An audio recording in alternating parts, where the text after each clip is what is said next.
go now.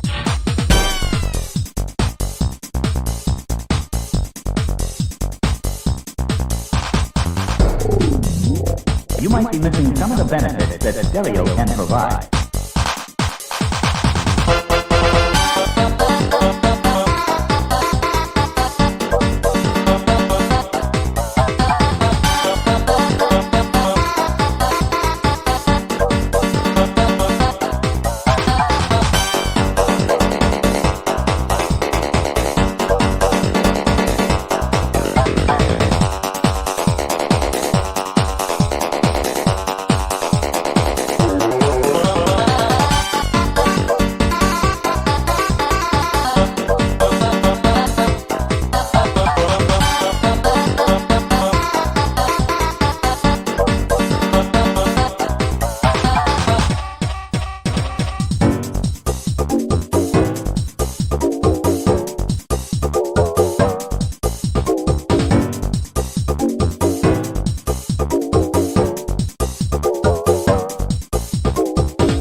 Here we go now.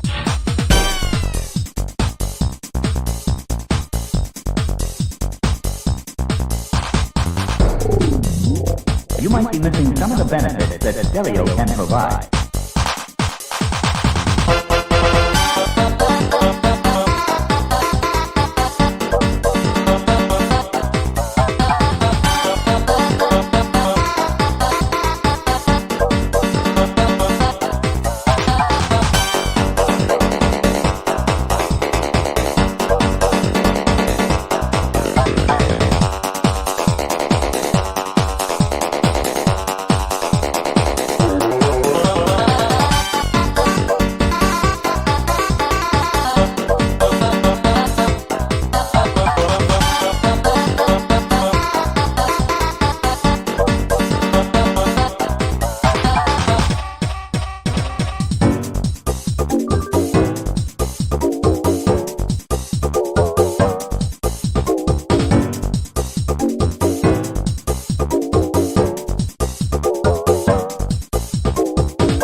Here we go now.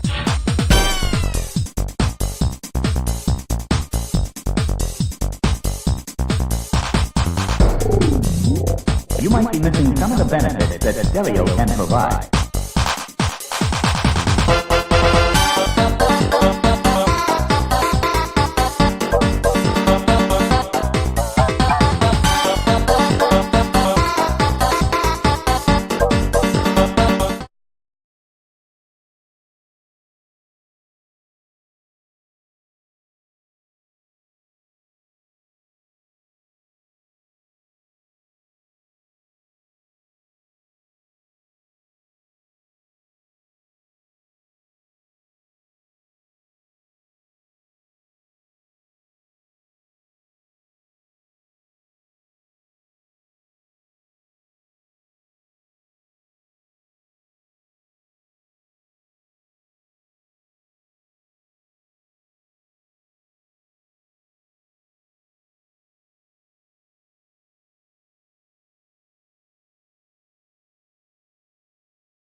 units, level 4 mobilization. Location, Fisk Tower. Fisk?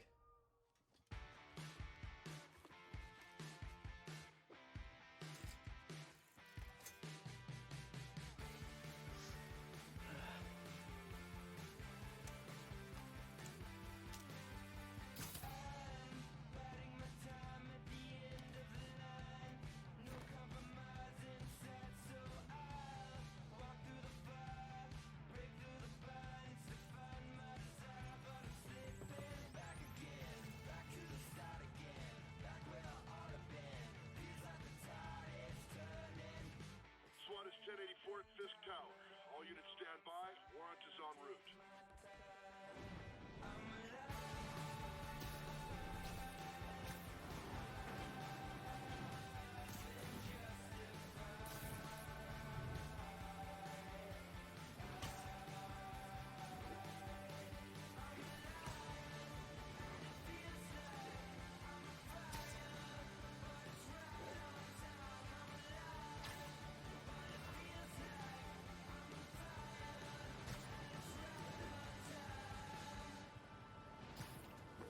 Captain Watanabe. Did you take him down yet? No. We're at Fisk Tower, but still waiting on the warrant.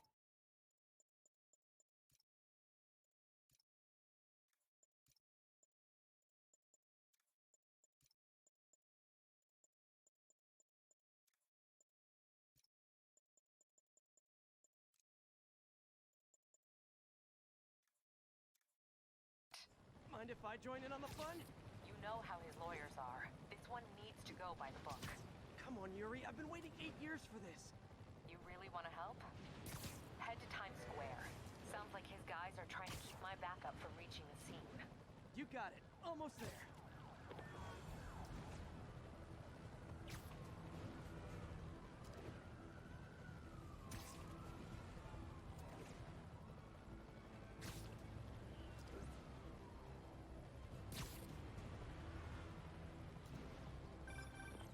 Hello? Parker, where are you? We must run through the demonstration at least once before the grant committee arrives. Yes. Sorry. Yes. Dealing with a personal issue. I'll be in soon. Promise. Better wrap this up quick than get to my real job.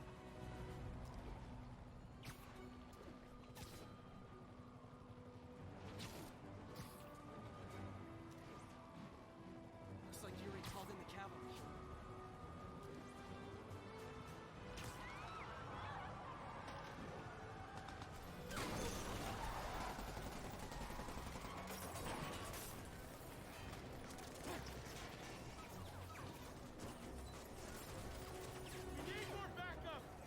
Times Square! Officers under fire! Bring in the hammer.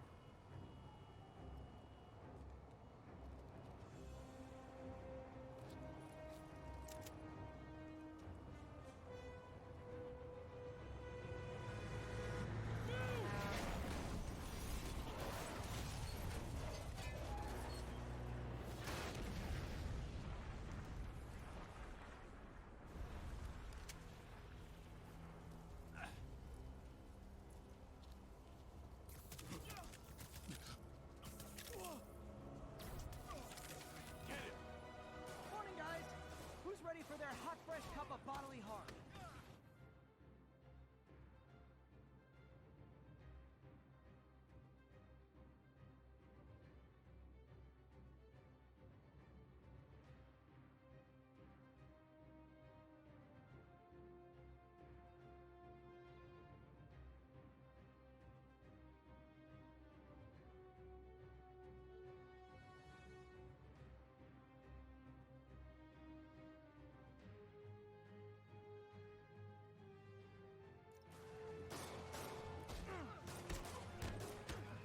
Warn you, I'm feeling punchy today.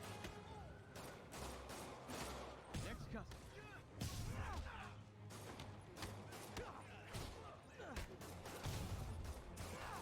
This doesn't look good.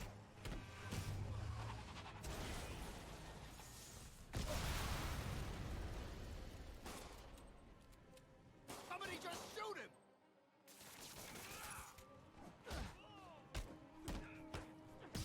Fisk has a lot of guys on his payroll.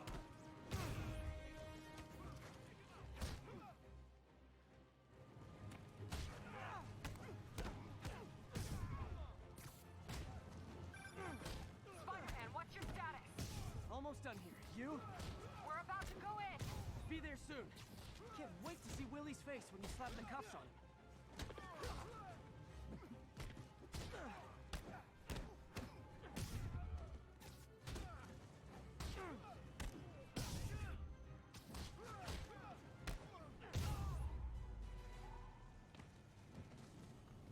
Okay, Yuri. All done. What's happening? Yuri? Yuri!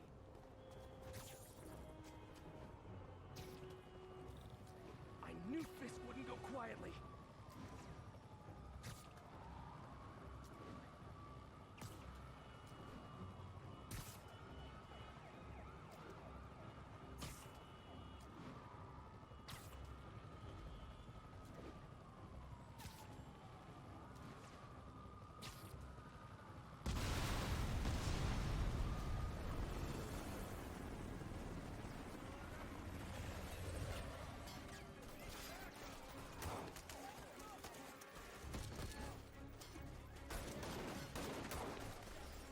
Get more backup. And lock down the airspace. Yuri, you okay? If he makes it out of that building, we're gonna lose him. I'm gonna go, Do your thing. He's the day, Willie. Heads up. Hey, where you going? Ted! I'll clear a path. Follow me. Get out of here, Spider-Man. We got this.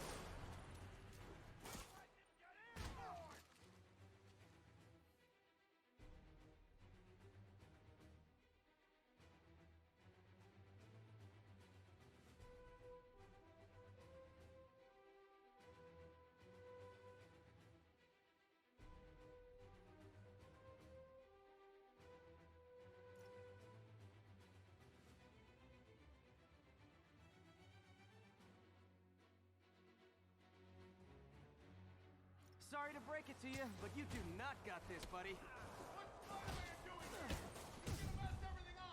Oh, thanks for the confidence boost, guys.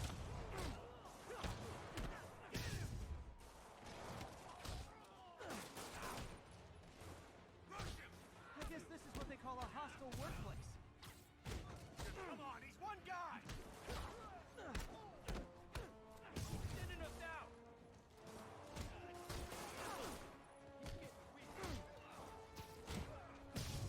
I can't punch him if he's in the air.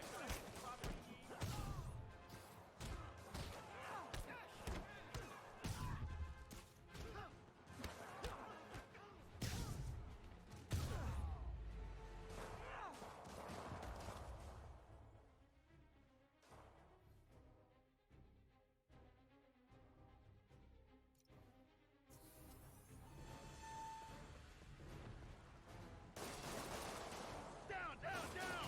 Gotta take those shooters out.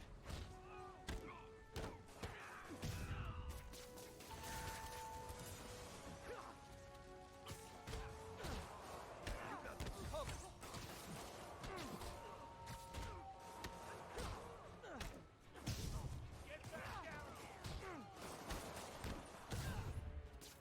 I think that's all of them. Come on, come on.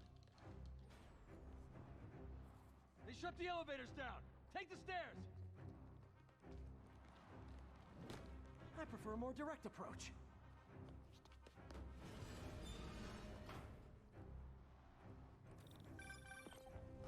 Spider-Man, status. Heading to the upper Shut the floors, elevators down. hoping nobody Take the turns on stairs. the elevators. Our choppers are taking fire. Looks like Fisk has I prefer a armed more men on direct every approach. floor. He's desperate. And he's hitting us with everything he's got. I have to find him and end this. Not yet. Spider-Man, status. Heading to the upper Shut floors, the elevators down. hoping nobody Take the turns on the stairs. elevators.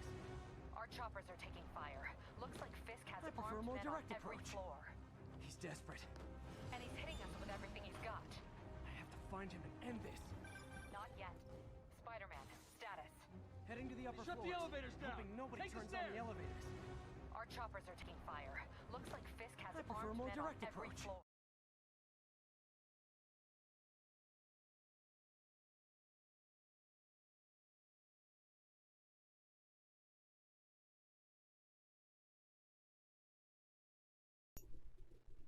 Jeez. Wow. Maybe I could just turn off the webcam. Maybe that'll work. But then again, that shouldn't be a problem. But if this is how it's going to go from later on, then I guess this is what we're going to have to do. Maybe I could just turn off the webcam. Maybe that'll work. But then again, that shouldn't be a problem. But if this is how it's going to go from later on, then I guess this is what we're going to have to do. Maybe I could just turn off the webcam. Maybe that'll work. Oh man, I can't believe it. I have to have my webcam on just so you guys, just so everybody can hear. Oh man, I cannot believe that. Wow. Just wow. Oh, lordy. Let me see if I can actually fix that to where you can actually hear my voice. But then again, I already have like everything set up with like the filters and all that, and I don't really want to waste any more time doing that. So, yeah, that was kind of interesting. I can't believe it. Anyways, just so you guys know, I'm Double RPG, and I'm actually playing Spider-Man on the PlayStation 4, and just having a lot of fun with you all. So, I did not know that I was not talking on here. Oh my god, holy crap. Oh... This definitely reminds me of the time when my good friend Fighter Kaus, when he was live streaming it, but you couldn't even hear his mic. So yeah, that definitely was a dilemma that happened for me right here. So I do apologize that you couldn't even hear me throughout all this time. But then again, I guess me not having the webcam off, that actually does mute the mic. So I definitely am going to have to fix that whole issue in case if I want to speak with just the microphone much later, that I will have to make that fixture. But anyways, yes, as you would have guessed, I'm playing through Spider-Man on the PlayStation 4, and I was delivering some good insight on Spider-Man, being the archetype of a ninja in the Spider-Man universe, or not the Spider-Man universe, but the overall Marvel universe, because, well, it just seemed like it makes sense for the type of thing, what Spider-Man was trying to be. So, yeah. Anyways, Spider-Man, when I say he's more the ninja archetype, I mean he acts very stealthy. He can climb on walls, which are very similar to those, those claw hooks that, ninjas could use whenever they are fighting in... wait a minute.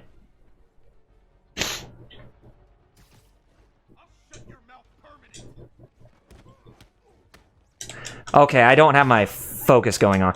I mean, just look at everything. I mean, those grappling claws that ninjas use to climb up walls, which represents Spider-Man's fingers as he can attach himself to walls, and the web actually represents the grappling hook for ninjas to actually climb up on in case that they want to, if they need to swing or climb up to certain surfaces. And all of Spider-Man's tools, basically they're very similar to ninja tools and all that. Yeah, so it pretty much, Spider-Man, in a sense, has, his whole thing with him being a ninja, it all makes sense from this type of thing. I mean, for this type of game. So you would expect... I mean, if you're a really big fan of ninjas, say, like, playing games such as Ninja Gaiden, or if you're a really big fan of the Tenchu series, then, by all means, this is probably, like, the most modern approximation for, like, an American ninja that you're gonna get out of Spider-Man, or out of a Marvel comic. I would say if there are two things that, Spider-Man is known for... Or if Marvel Comics, if they're known for bringing about characters that have sort of the ninja archetype, there are only three that come to mind that I can think of where they represent ninjas greatly. And they are Spider-Man, Black Panther, and Psylocke from X-Men. They just fit the archetypes very well to the T. Because they each have their own unique instances. But if there's one that actually, fits the archetype of the ninja very well, it's definitely Spider-Man. And I remember when I said when I had the microphone off that when I was watching Gaijin Goomba's video about Spider-Man being portrayed as a ninja, I was kind of saying to myself, it actually does make a lot of sense. So, by all means, he definitely got it right with him being that type of a job type for a superhero. And a lot of us didn't even really know that until much later. We'll just say now, isn't it? Oh, there's an overgrown or overindulging Mr. Clean hiding.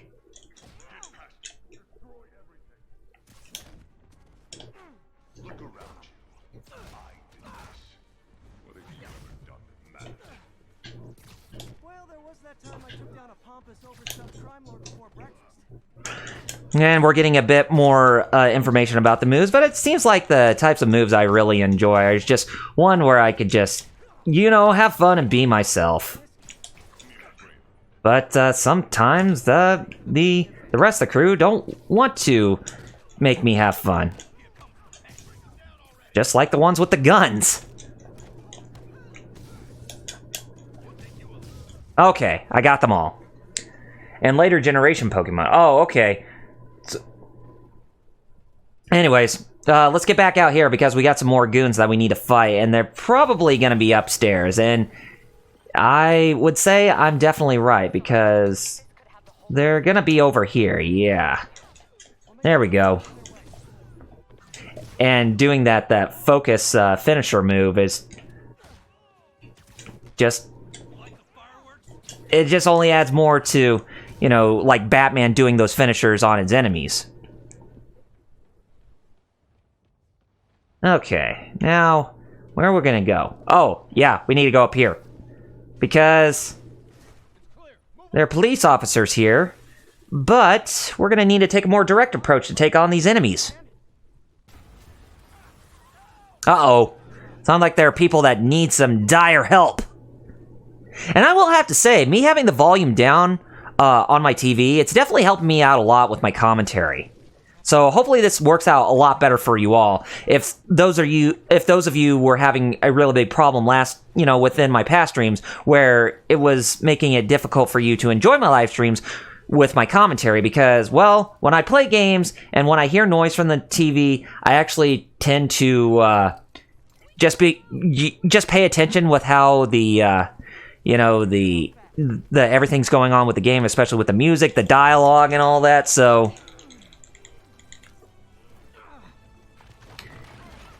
that's why I really was having a hard time with trying to say a lot when it comes to the live streams. Now, granted, this is not going to be a common occurring thing. This is probably going to be me doing this type of thing in case if I'm playing console games and even some PC games. But if I'm playing something, say, like, I don't know, maybe, I would say, oh, man. Say if I'm playing like a JRPG, like if I go back and play Trails of Cold Steel, both 1 and 2, then yeah, I'll definitely hear the volume, because I do like dialogue in Japanese role-playing games where you can actually hear the character speak. Because, when it comes to role-playing games, story has a really big prevalence. And I don't deny that for those types of games.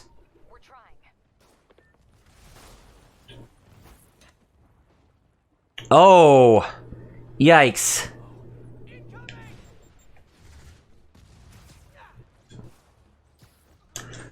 Yeah, that's not really nice to have a rocket launcher. You're not giving a fair fight.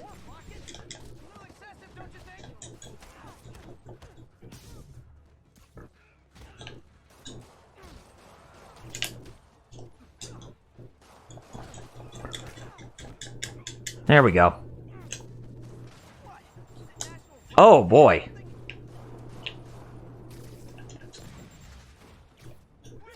There we go. Okay, got him. Yes, I'm technically supporting Disney by buying Marvel Ultimate Alliance 3, but it's on the Nintendo platform, so yeah. Okay.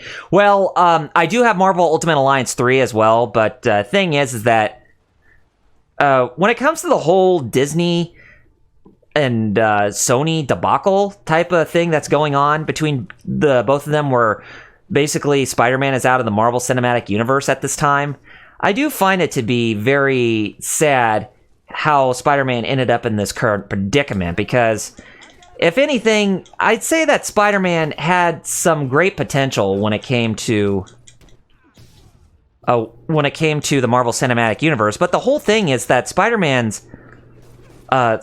inclusion in the Marvel Cinematic Universe has been more spectacle reasons, because if anything, the Spider-Man movies done in the Marvel Cinematic Universe, I feel, are a bit of an alienation to the character, because they portray Peter Parker more along the lines of Miles Morales with his dialogue and his mannerisms. Because when it comes to Spider-Man, he pretty much had to learn from his own with trying to fight criminals and, establishing himself as a force to be reckoned with, as a superhero going up against bad guys. Whereas Miles Morales, he played more of the Robin figure in the Spider-Man universe. Okay, so shield enemies block attacks from the front, but are vulnerable from the back. So basically how we want to do this is, when we attack them at the, when they get in front of us, make sure we get behind them, and then we just deliver the surprise attack.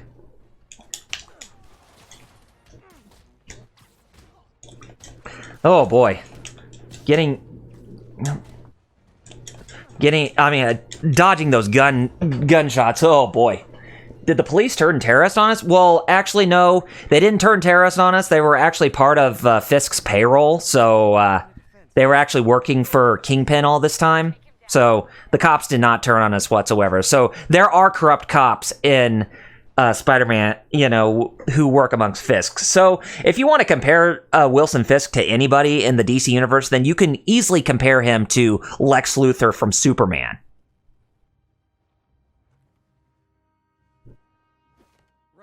But he doesn't really look huge or gigantic when it comes to, say, Kingpin's animated counterpart from Spider-Man the Animated Series in the 90s. Because if you look at Kingpin in that cartoon, he was hulking huge. And even within Spider-Man Into the Spider-Verse.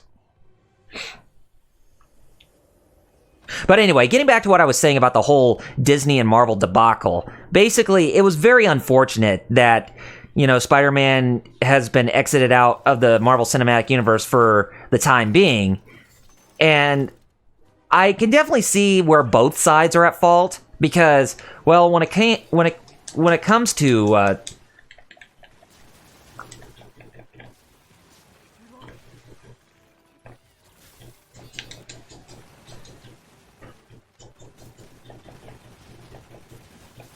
okay, get you out of here.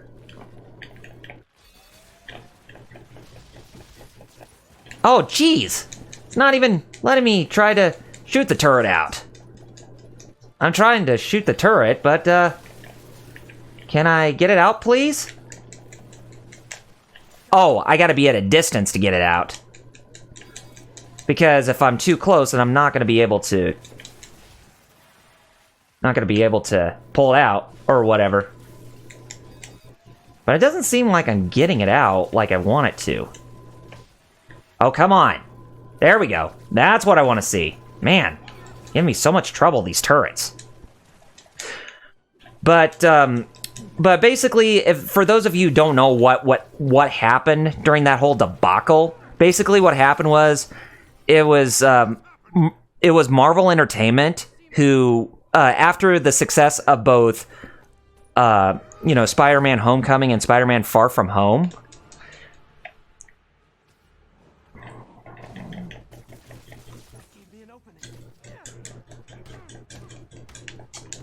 oh boy, I'm gonna have to be careful when fighting against Fisk here. So, yeah, when you shoot up Fisk, make sure that, Oh, God. Were you listening to what I've said? No, I didn't listen to what you said, but anyway, basically what happened was, after the success of both those Spider-Man movies and the Marvel Cinematic Universe, Marvel was wanting to get more of a hand with trying to, work on the movies from a production standpoint. But the thing is that... Oh, God. But the thing is that Sony wasn't even allowing it because, well... the thing is that Sony, they own the film rights to the Spider-Man films. So all the characters in the universe, in the Spider-Man universe, can appear in the Spider-Man films any way they want to. But the thing is that Marvel does not have the right to actually, do the whole thing with the Spider-Man movies because they want to... But because they created the character, but Sony actually has the final hearsay when it comes to who appears in what movies and all that other good stuff. And, it's just, they're basically the ones who have the final say everything when it comes to Spider-Man in the, in cinematics. And honestly, it's a really darn shame because...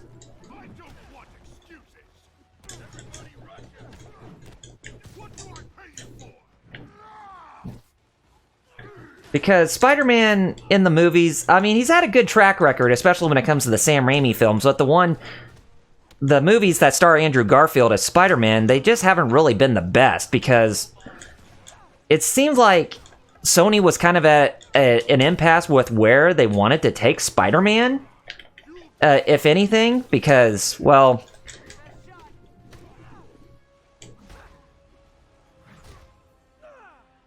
because it's like everything that Sony was doing, they weren't really giving the webhead a good reputation. And so when they brought Spider-Man into the whole cinematic universe, that's when Spider-Man started to get back on track with, just how good he is as a, just as an icon for the cinematic movies ever since his introduction in Captain America Civil War. And then the whole thing with Spider-Man Homecoming came about, and that turned out to be a really great... I would say Spider-Man Homecoming was an okay film. I thought Far From Home was better, but you could definitely see how Spider-Man's presence in movies have actually had a much better stand when it comes to, that medium in entertainment.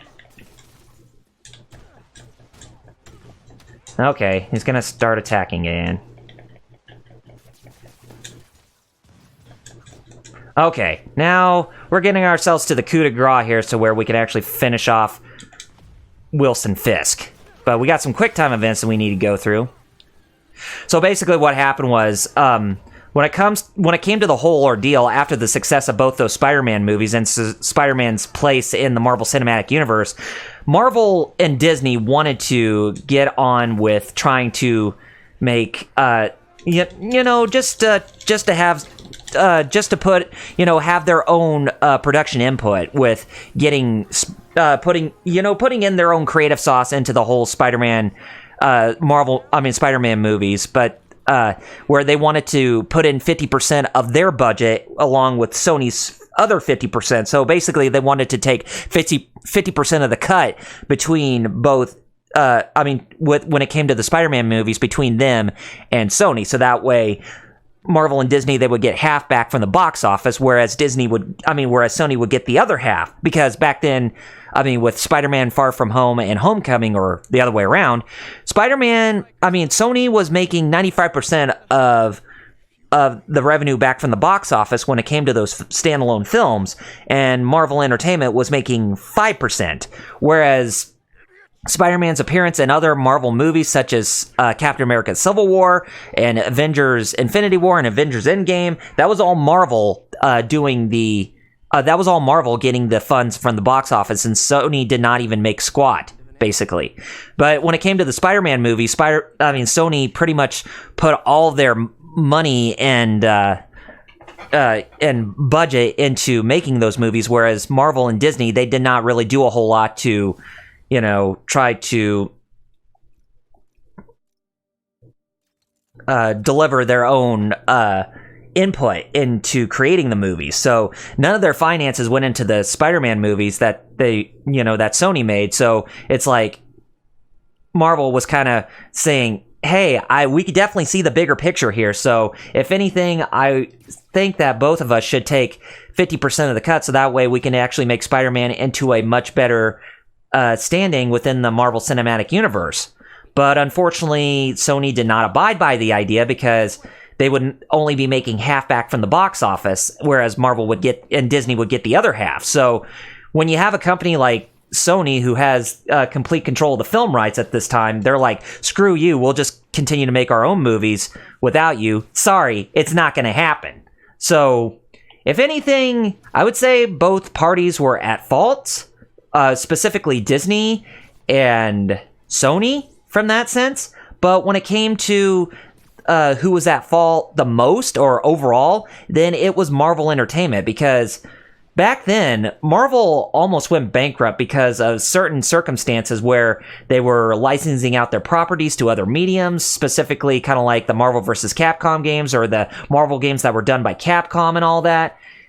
And it was getting to the point where Marvel, they weren't really making a penny off of their properties when everybody else was making a penny off of those other things that, that were being delivered. So basically, Marvel was its own entity, and they weren't really making a dime off any of the things that they were lending their properties on. So they almost ended up going bankrupt in that sense. And after Marvel vs. Capcom 2, that's why we did not see another Marvel vs. Capcom game for about another, say, decade. I'm sorry I'm late.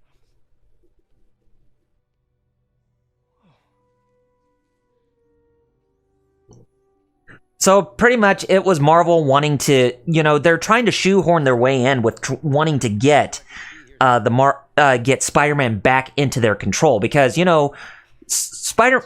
terms of the movie side of things, because Marvel has now established itself as a very strong entity within movies overall. After this, after the continued success of the movies that were brought about by the Marvel Cinematic Universe, Marvel has managed to establish itself with being a, just a really big name in the movie industry, either for undesirable circumstances or other that deserve the praise and the success that it got. And the movies that I'm talking about that deserve the praise and success are, say, the Guardians of the Galaxy movies, Thor, the original Iron Man, Thor Ragnarok, Black Panther, Captain America Winter Soldier, because there have been good movies in the Marvel Cinematic Universe, but most of the others have just been nothing but spectacles, and there are a lot of plot holes in them where they just don't seem like they make a whole lot of sense. And on top of that, it seems like they were always being stuck with anything that dealt with the Avengers, or at least Tony Stark for that matter. Which is the reason why I didn't really, which I thought, even though Spider-Man Far From Home was great, but I thought that the number one biggest flaw in that movie was how they portrayed, how they portrayed Quentin Beck, basically Mysterio, as him being a former employee of Stark Industries when he was pretty much an illusionist performer who did illusionist shows. That was the type of thing he got himself into. Whereas in Spider-Man Far From Home, him being a former employee to Stark Industries, I'm like, really? Is that the best we're gonna do? I mean, after Tony Stark's death at the end of Avengers Endgame, I figured that Marvel would want to try to move Spider-Man away from, or at least move themselves away from Tony Stark, since he is officially passed on. So basically, you can definitely think like Spider-Man being, or Tony Stark passing the torch off to Peter Parker in that sense, where he can try to become his own thing, and where nothing would actually have any relevancy to Stark Industries going forward. But unfortunately, that was not to be, as it ended up becoming what it is. So I can definitely see where Sony wanted to. I could definitely see where Marvel wanted to try to get their hands more on the production side for the for the Spider-Man movies, from their own input. But at the same time, I could definitely see why Sony would want to back away from that, because, well, they wouldn't be making any revenue if they weren't. Well, you know what I mean. If they weren't making money. So it's a case where I believe that both sides are at fault, and it just ended up becoming what it is, and that's why there's been a lot of division between people who support Disney and Marvel because of how much they like Tom Holland as Peter Parker Spider-Man in Spider-Man Homecoming and Far From Home, as well as the other movies that he appeared in. And there are those who are siding with Sony because they believe that Disney and Marvel are getting very greedy. And I could definitely see where that goes from there, but at the same time, when Marvel was handing out their properties to both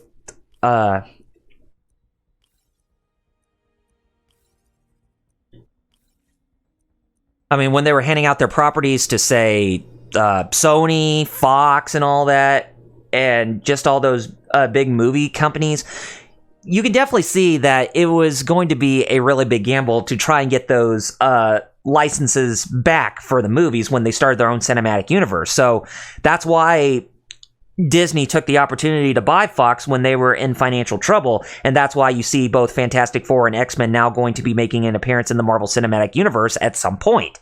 Whereas Sony still has Spider-Man, and since Spider-Man movies or anything that takes place in the Spider-Man universe, they're still doing well financially from the box office, even if the critical status is very low and negative.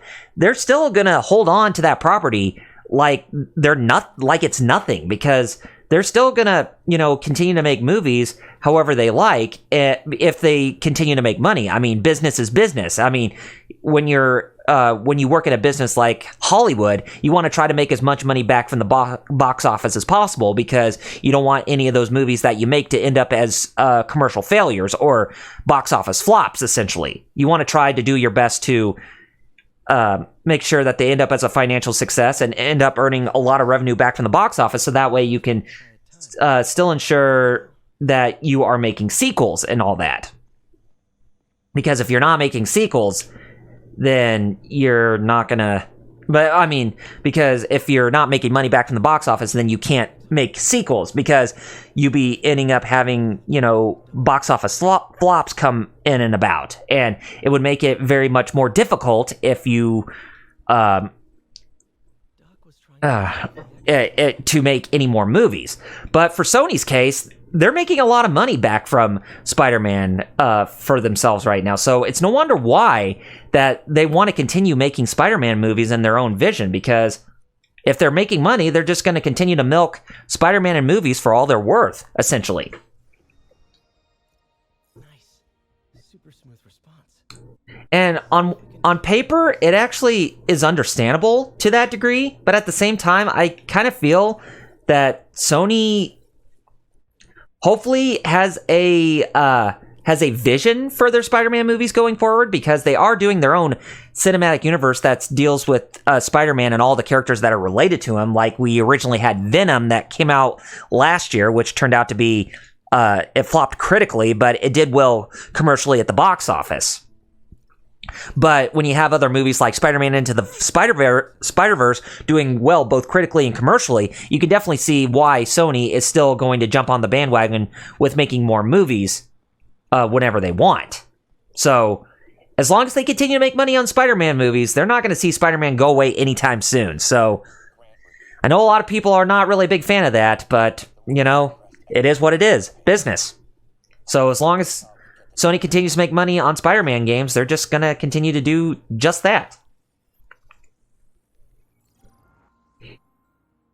or Spider-Man movies and even Spider-Man games, which, you know, which is exactly why this game came about from the minds of Sony. Now, I assume that Marvel also had a hand in it because you can definitely see Avengers Tower or the Avengers Tower in this game, but you don't see like Fantastic Four or anything. And I think that was mostly on Marvel and Disney's part because they have not gotten the rights back to both Fantastic Four and X-Men yet at that point. So that's why you don't even see them in this game. Well, the Fantastic Four building, or say like the Mutant Academy, or Charles Xavier's Mutant Academy for the X-Men. That's why you don't see that in Spider-Man Homecoming. Or not Spider-Man Homecoming, but Spider-Man on the PlayStation 4.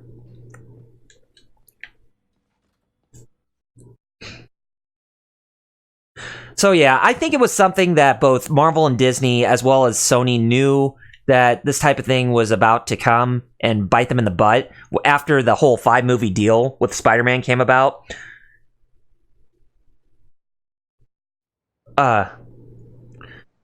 And, you know, it was just one of those things like where Marvel was saying, hey, let's look at the bigger picture and let's get out of the boundary where we originally were because, well, we want to actually try and do a whole lot better if we want to make Spider-Man succeed in the cinematic universe. But, of course, Sony said, nope, because you'd be getting half the revenue from the box office and we would be getting the other half. And since we have the full film rights, we do not want that to happen.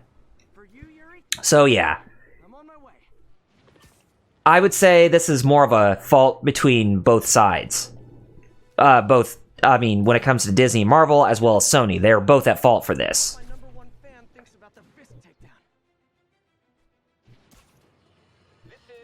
Now, does that mean that it'll be the last time we'll see Spider-Man within the Marvel Cinematic Universe? Most likely not, because even after that deal failed, it is reported that both Disney and Marvel are renegotiating with Sony to see how they could try to break a new deal with getting Spider-Man back into the Marvel Cinematic Universe for some more movies.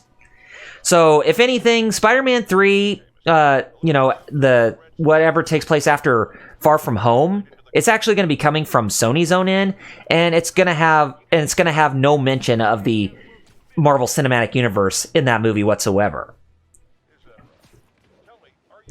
Which you can definitely see in the movies why in the movies say Venom and probably the upcoming Morbius film and Venom 2, as well as Spider-Man Into the Spider-Verse, why they had no connection to the Marvel Cinematic Universe, because Sony made those movies themselves, and Marvel Entertainment and Disney had nothing to do with them, so that's why you didn't hear any connections to, say, like Captain America or Iron Man or the Avengers or anything like that.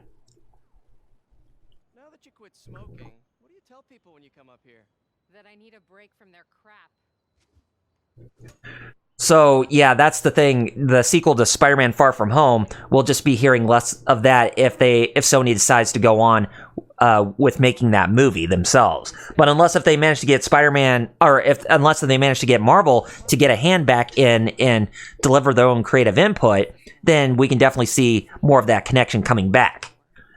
But where it stands as of right now, it's unlikely it's going to happen. And here I am talking about Spider-Man and all sorts of things. Him being the archetype of a ninja, talking about my stance within the whole debacle between Disney and Sony over the Spider-Man film rights. I love a challenge. You break it, you buy it. And yeah, that's a lot to ingest in, but if anything, I probably should be talking about the game. But, it's always good to deliver input, say, on something that is going on within entertainment at this time. Well, and I always have fun delivering my own opinions when it comes to that. And honestly, I was hoping that 16-Bit Jeff and Fighter Chaos, my friends and co-hosts of the Geek Fighters, would actually be in on this and deliver their own input. But seeing as how I told them that I'm going to be streaming and them not showing up, I'm like, are you kidding me? But But, you know, beggars can't be choosers. If they got other things going on, then they got other things going on. But, hey, I'm not going to complain.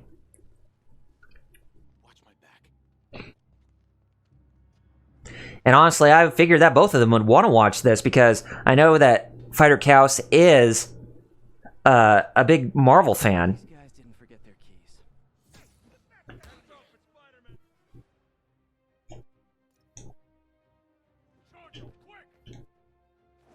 There we go.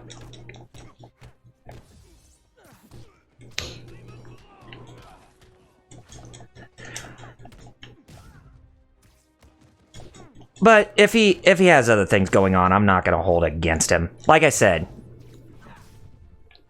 whatever they're doing, they got their own personal lives. I mean, even I watched a little bit of Jerry's live stream of Elder Scrolls V Skyrim yesterday, but that was me showing my support to him. But even I stayed for a little bit. Seeing an assault near you. You're in luck, Yuri. Your favorite tough but lovable grizzled seen too much detective is in town. What? Okay, where's another crime in progress? Aha! Here we go.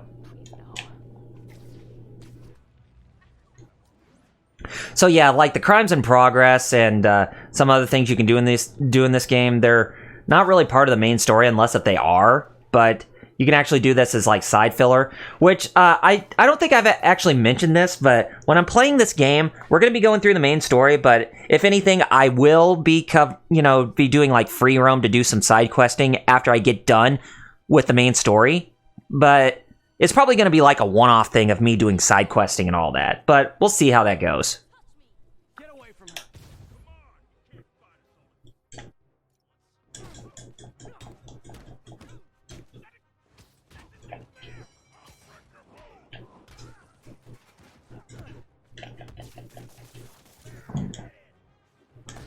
And here I am trying to web up the brutes. There we go. Some of the hey, how dare you?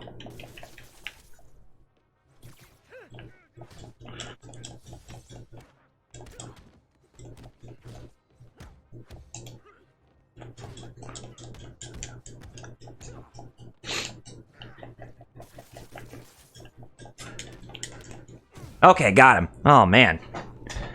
Anyway, but the only movie I've watched this year is Dragon Ball Super Broly. It is my favorite movie of all time, but I won't be able to go to the movies. Maybe Pokemon Mewtwo Evolution would be nice. Well, you know, it is possible.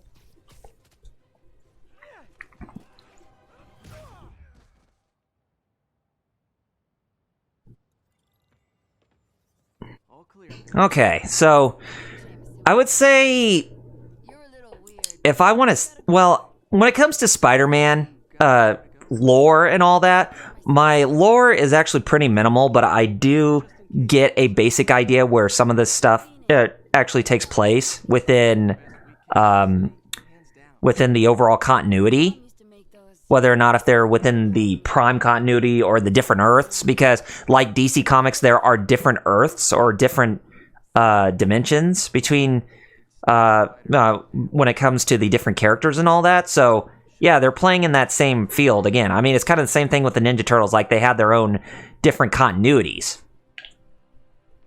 From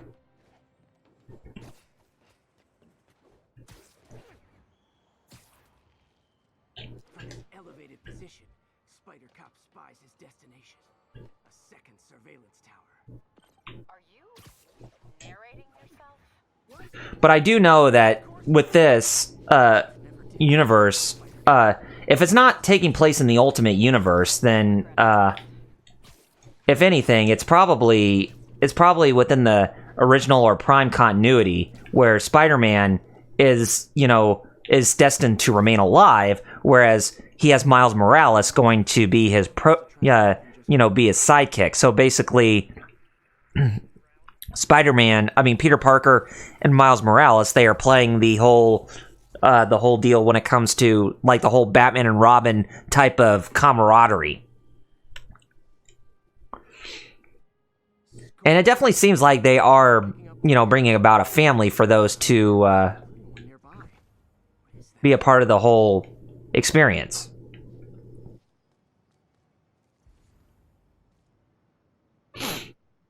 Oh, one of my backpacks.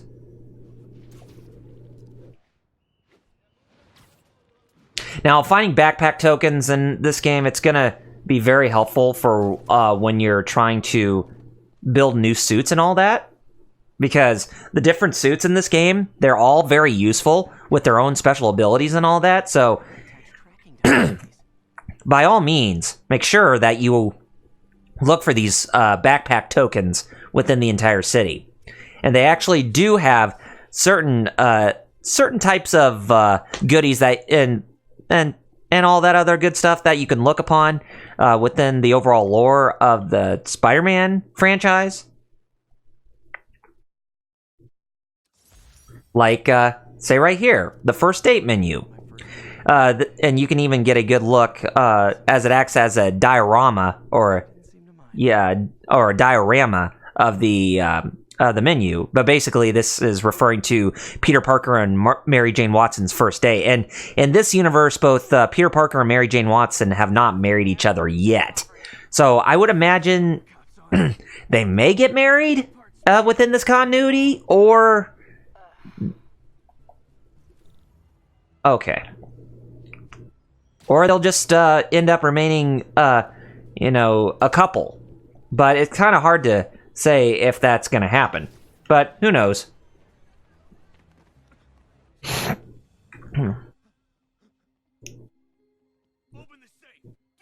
But I will say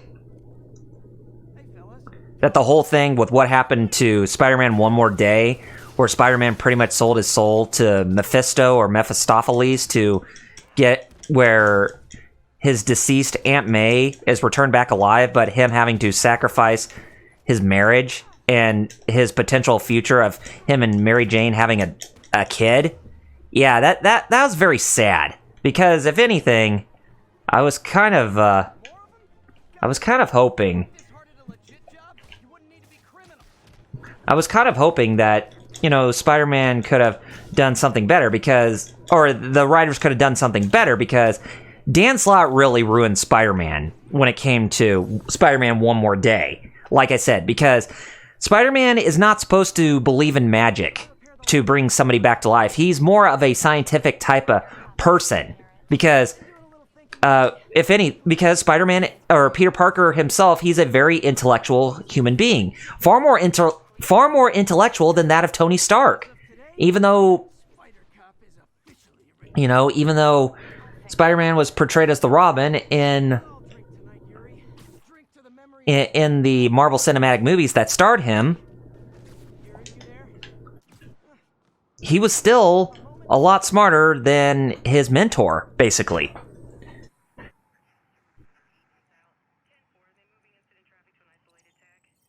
But yeah, it's just, I didn't agree with a lot of people how they pretty much ruined that continuity for Spider-Man, him no longer having, not living in a world where he and Mary Jane Watson remain married and have a kid with each other.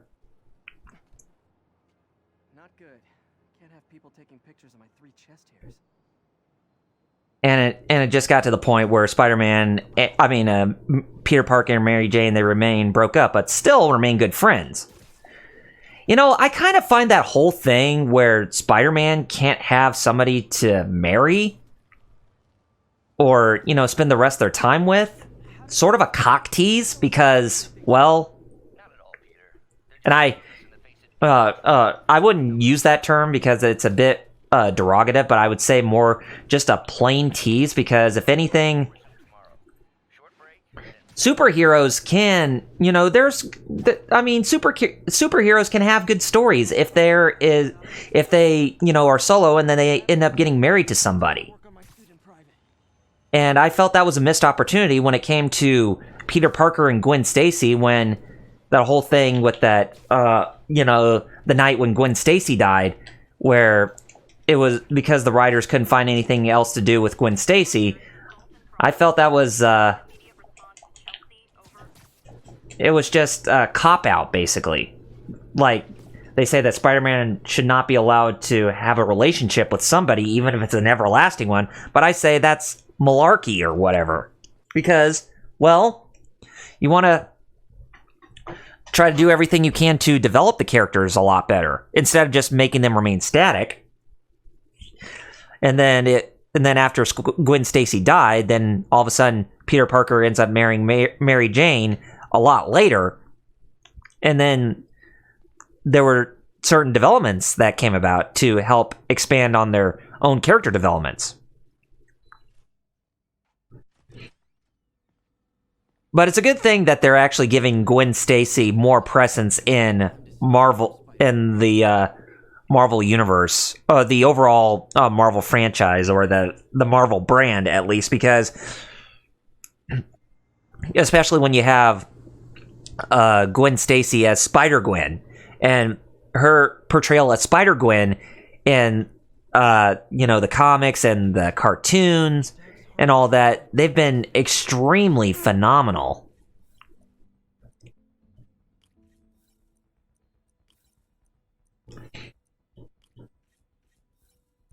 And honestly, I think Gwen Stacy is a really great character.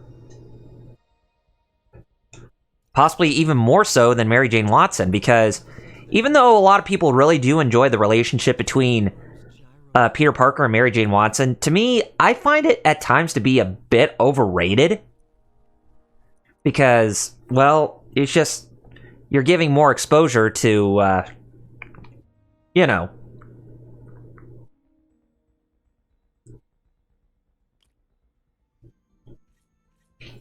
you're just giving more exposure to somebody that the fans already have a really great, attraction towards, and it's just like, come on, let's have Gwen Stacy have her chance, or something like that. And they actually did give her chance when it came to, oh, wait a minute. Did I get the right one? Yeah, we should be okay. And they gave, anyway, as I was saying, they gave Gwen Stacy her chance when it came to Spider-Gwen, and her portrayal in that has just been incredible. So, if there's anything when it comes to any type of medium, I tend to prefer more of the underdogs than the overrated ones, if that makes any sense. I do apologize if I'm coughing, because, well, I don't even have any water on me, and it really makes it much more difficult for me to actually speak on the spot when your throat starts to get parched up, and then all that hoopla just comes out of nowhere.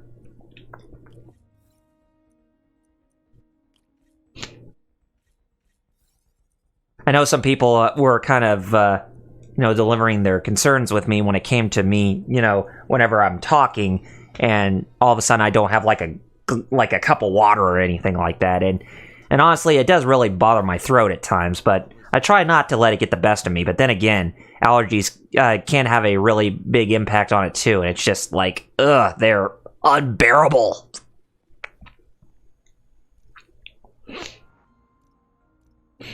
Okay. So basically, I'm just spending some time within Octavius Industries with doing some of these puzzles for Peter Parker, so that way he can get some extra experience and, all that other fun stuff.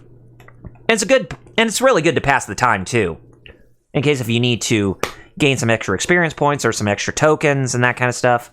So use this as a means of insurance to help get you some extra experience points and tokens. But as you keep going on with the puzzles, they will start to get a bit more intricate. And sometimes the one you want may not actually be what you need. So just be very careful with that. Okay, so we got that.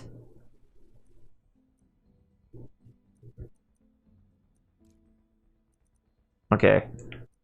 We want both of these. And then we want this. So yeah, there's a lot of things that this game has going for it that it makes it really fun.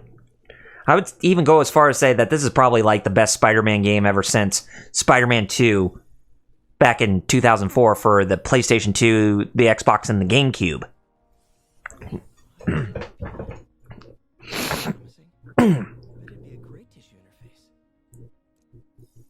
There it goes. My allergies kicking in again. But if you want to talk about my favorite Spider-Man game when it comes to retro, then by all means, it's definitely Spider-Man and Venom Maximum Carnage on the Super Nintendo. Basically because of a lot of reasons. Like, for one, the soundtrack is definitely one of the most, grunge-worthy just type of soundtracks that you could ever listen to. And it's just, it really gets your blood pumping when you listen to the music in those games. It's just like, oh, so awesome. But I will admit, it is very hard. That game is very hard, Spider-Man and Venom Maximum Carnage, depending on whether if you play the SNES version or the Sega Genesis version. But if that's something that people would want me to play in a live stream at a later date, then I will oblige by all means. But who knows? Doc was testing the biocompatibility of graphene. Okay. So we got ourselves one more puzzle that we need to solve. And, it's not going to be very easy to figure out how this goes. So, if anything, we're probably going to need to be a bit more methodical when it comes to trying to figure out how this puzzle works. So, if you screw up, just take a deep breath and, look back and see what it was that you messed up on. But honestly, it's really not all that bad, if you know what you're doing.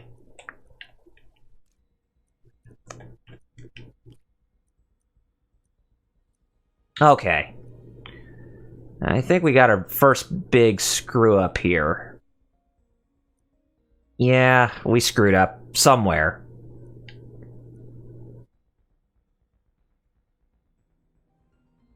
Okay. I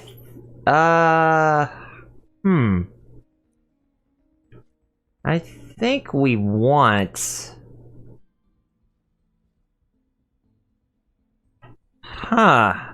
Kind of stumped here. Oh, wait a minute. Is this... No, I did get stumped there. Holy crap.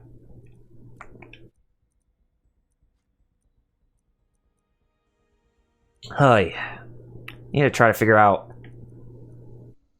Okay. Yeah, that's not what I want to do. Which one? Oh, man. What a loss here, guys. No. I'm not at a loss.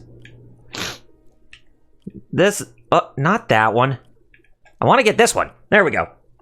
And, hello, Lanky Tomato 6323. Thank you for the follow, and definitely be sure to still keep glued to the live streams that I do. Your support is greatly appreciated.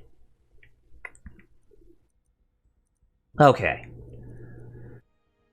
Now, let's figure this out, because we definitely went south somewhere. Okay, nah, not that one. Yep, okay. I think we kind of went back to square one there a little bit.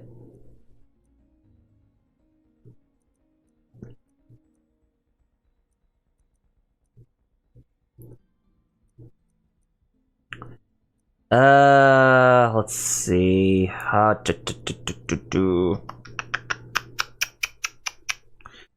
Yeah, I'm trying to figure out which goes where between those two. Oh, man. If I wasn't at a loss already, then I'd say I'm at a loss right now. Gosh. And we can't do it this way because, well, that brings about that. So, if anything, that has to work.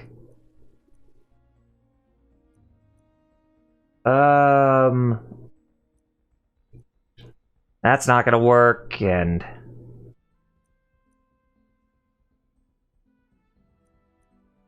Because it seems like that would be the only one that works right here. If that makes any sense. Because And it seems like this would work, and this would work, but the problem is...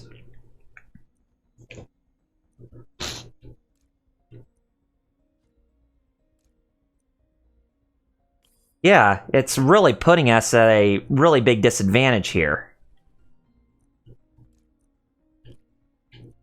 Yeah, it's putting us at a really, really big disadvantage.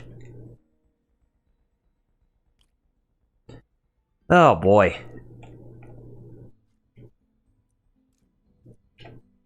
Yep, it's putting us in an impasse here. And thank you, Lanky Tomato. Really appreciate it. Okay. All right. Let's back up here. We'll figure this out. I promise you, we will figure this out. Okay, so we want these two over here. I did this before, but okay, we want these two here, and we want this right here. Okay. Alright, we're on the right track. Oh, here's where I screwed up on. Man, I was really having a hard time with that one. Lanky bonk. Not great. Pretty high cytotoxicity. Okay. Man. So much to pass the time. That definitely was the hardest yet, but don't worry, they will get harder. So, don't even think for a second that they're gonna end up being craptastic. Well, I wouldn't say craptastic, but don't even think for a second that they're just gonna be easier going forward. But no, they're gonna be a lot tougher. Graduation. Feels so long ago. Peter with his graduation, with Otto Octavius as his professor. So there's a good relationship between the two. Oh, what's this? Doc's made huge breakthroughs his whole career. Oh, just an article about Otto Octavius with neuroprosthetics. There's a lot that's going on here with the story, especially when it comes to its lore and all that. And what's the matter, Lanky Tomato? Something wrong? Anyways, here we got a cutscene going on here where Peter now has to restore his Spider-Man suit, and oh boy, look who just came at the door. Otto Octavius. What are you working on? Oh, just a side project. Yep, so does he know Spider-Man's secret identity, or Peter Parker's secret identity as Spider-Man? It's you. I don't know what you're... Come on, Parker, it's obvious. It's obvious. Let me explain. I wish you'd told me sooner. I wanted to. I was afraid if word got out, my family might be in danger. Yes, I guess if you design his equipment, you're bound to be a target too. Oh, so he thinks that Spider-Man, he thinks Peter Parker is Spider-Man's costume designer. So, so it actually, you know. So, looks like Peter managed to dodge a red herring right there. But anyway, we get ourselves into the whole schematics here about how to fix the Spider-Man costume with some our own personal flair. Check your email. Oh, so nothing was wrong, Lanky Tomato? Well, if nothing was wrong, then that's cool. Anyway, hopefully this is not how Doc fires me. So, what's it say in the email? Peter, the revelation of your second job as Spider-Man's suit crafter, is that the right term? Is a reminder of the good man and partner you are. No matter how hard you work, you still find time to help others. I hope you don't mind, but I noticed the suit was a bit damaged, and I took the liberty of sketching up some of my own improvements. Attached are a few ideas I had on how you can enhance his suit and help protect Spider-Man, who does so much for this city. Looking forward to the incredible work that we are doing and changing the world together. Your partner and friend, Otto. And, yeah. So, yeah, these are some of the design aspects that Otto Octavius is giving to Peter Parker, so that way he can create his own Spider-Man costume. So basically, this is where we can actually use some of our tokens to actually create a new spider suit if we want to. And let's go ahead and do that. And for some of these suits that you're going to be creating, you're going to need backpack tokens and crime tokens and some other tokens that you're going to need to get your hands on. There we go. New suit and suit power unlocked. And crafting a new suit auto-equips the new suit power. So basically the suit power that we have can actually give us... kind of think of these like limit breaks in a Final Fantasy game. They give you the most important ability for that specific suit. Whereas this suit, it will...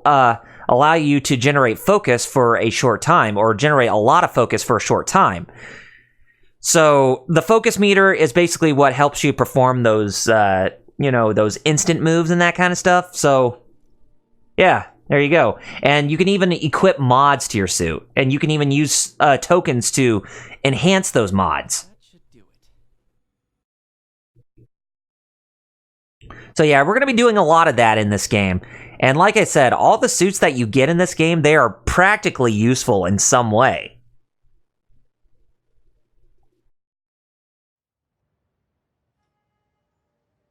And you can see Spider-Man coming out with his new duds. Kind of reminds me a little bit of Andrew Garfield's Spider-Man, a little bit, with some of the design aesthetics.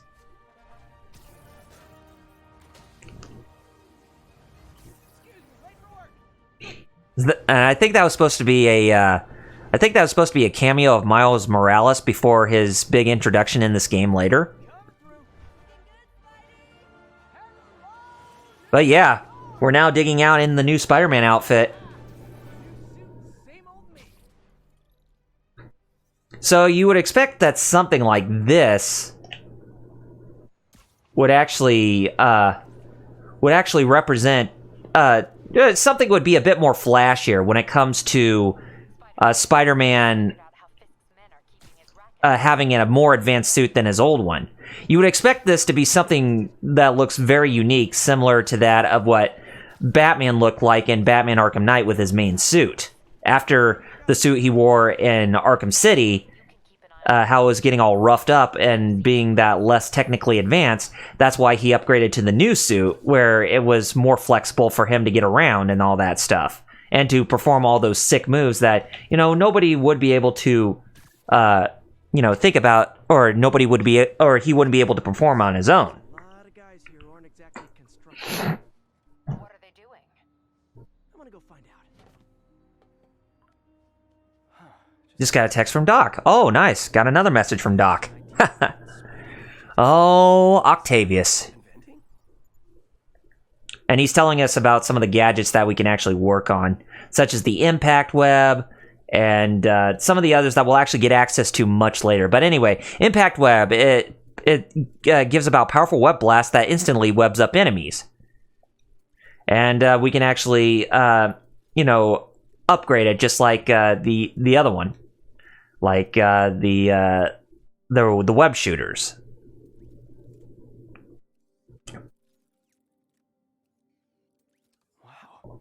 This looks like it could work. So yeah, definitely do that. And go ahead and get that on. And when you see an enemy, shoot at them and they will be incapacitated.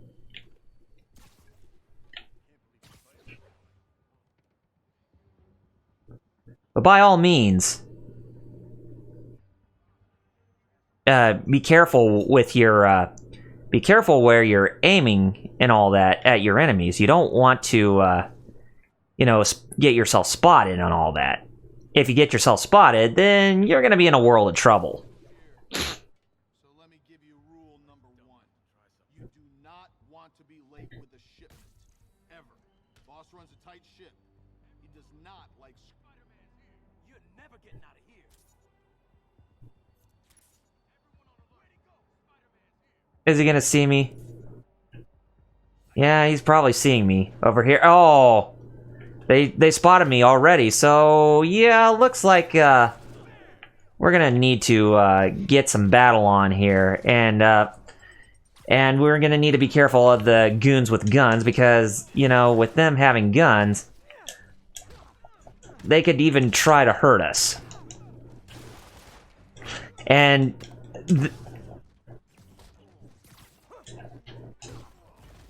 So this is where we're going to need to use that focus regeneration quite steadily because, well, it's going to help us a lot with trying to take some of these goons down.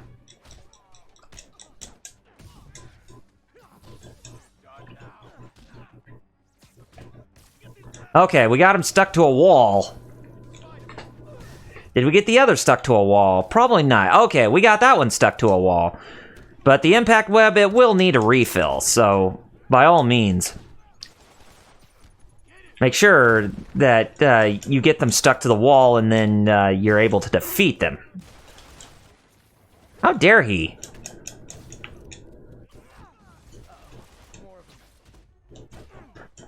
I hate those guys with guns, really. It's like they're cheating when they have those guns on them. Okay, got him stuck to a wall.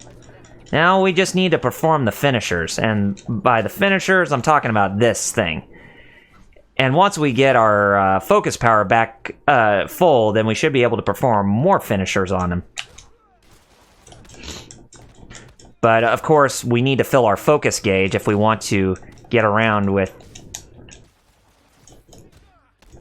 doing that kind of thing.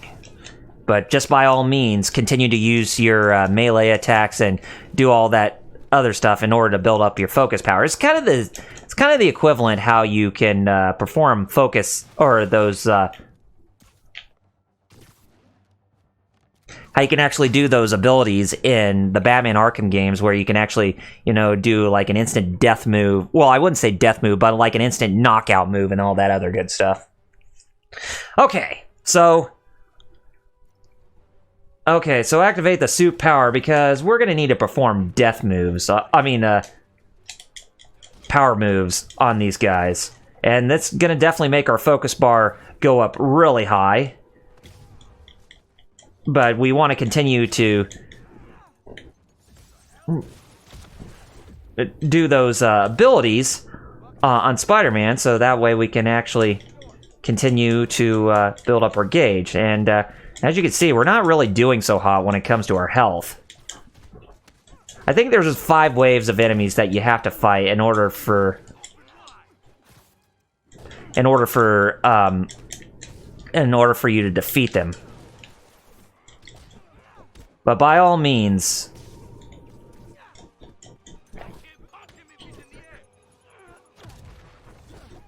okay, here comes the final wave of enemies.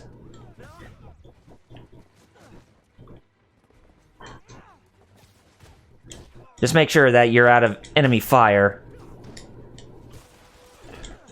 So that way you can actually lay the smackdown on them. On their candy bottoms.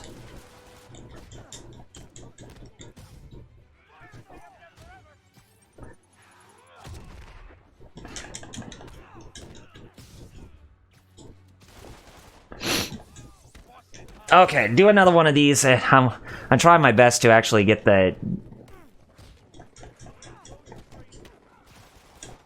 focus abilities back so that way I can actually get the extra crime tokens, but chances are I'm probably not going to be able to pass that. Yeah, I wasn't going to be able to pass that, but hey, I managed to complete the Fisk hideout while trying to deliver a mishmash of commentary on my part. When you're in the heat of the moment like that, it really does kind of peg down the commentary a bit. But hey, I got 2 base tokens, so I'm all good. I mean, if I wanted to retry this again, I can, but maybe I'll try that later in case if I want to, finish it up at 100% or something. Because they will allow you to redo some of these missions at your own leisure, if you want.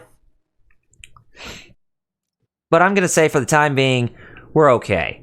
But by all means, when you're out and about, make sure that you go to the... If I'm going to find all of Fisk's construction sites, I should recalibrate my mapping software. Make sure you're actually going to the places where you can actually get your... where you can actually see more of the surroundings of the different districts that you're at. And these things, how you're, bringing about more of your map, just think of them as the...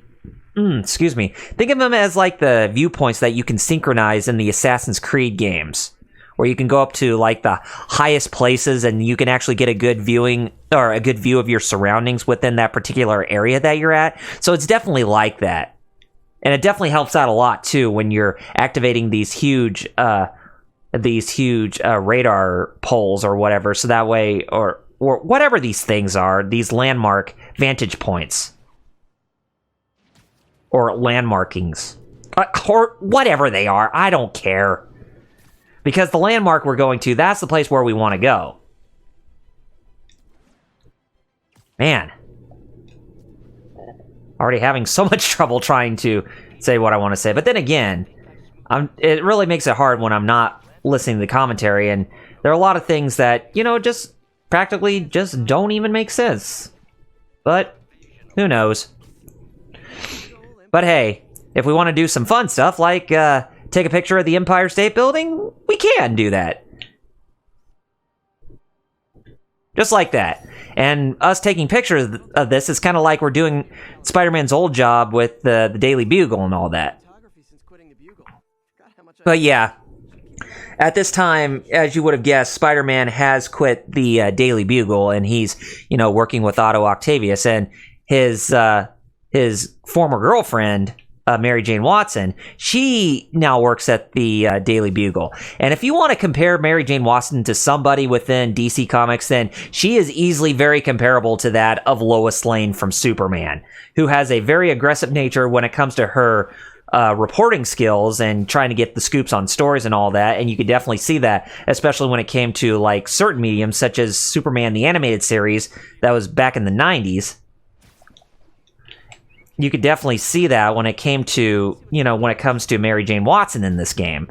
But we won't be seeing Mary Jane Watson in this game, well, at least for this episode. We'll probably see her the next time when we come on, but that, I'm not sure how long that's going to be. But we will see her the next time when I stream this, and I will be streaming this on Thursday. So yeah, we will definitely be able to see Mary Jane Watson in that episode. But for this episode, this is who you're all this is what you're mostly going to see out of me. Anyways, let's go ahead and go to that go to that watchtower. So that way we can actually, secretize the viewpoint and see more of the city around this sector. But of course, there are certain crimes that are going on right here, like we can actually stop some hooligans that are actually trying to hurt us. So basically, you want to take down the thugs who are,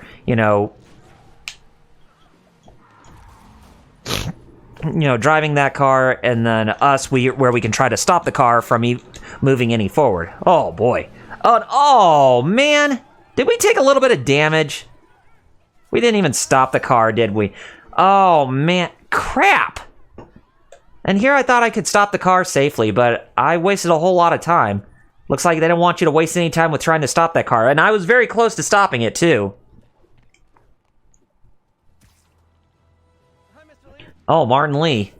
Martin Lee is a character who's exclusive to this game, and you shall see what his importance is to this game once we keep going forward. And he's telling us to come on over to Feast. Basically, it's a charity place where people who try to help out the homeless, and that is specifically Aunt May's job, or May Parker's job, essentially.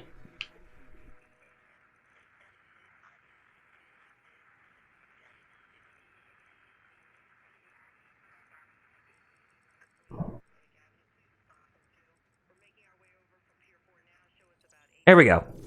I synchronized that district tower to get a good viewpoint of over here. So we got done with that, and we got another one that's close to us.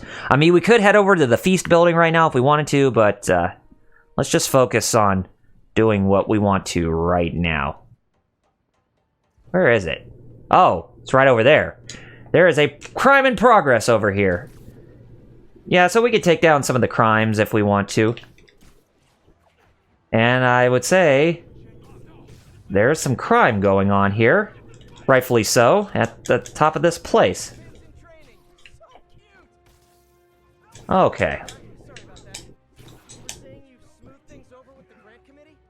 Provisionally, as long as our little incident escaped the mayor's attention. You'll be at the bidding tomorrow? Oh, jeez. You'll go great. We're gonna change the world, Doc. There we go. Now we got our bonus objectives down.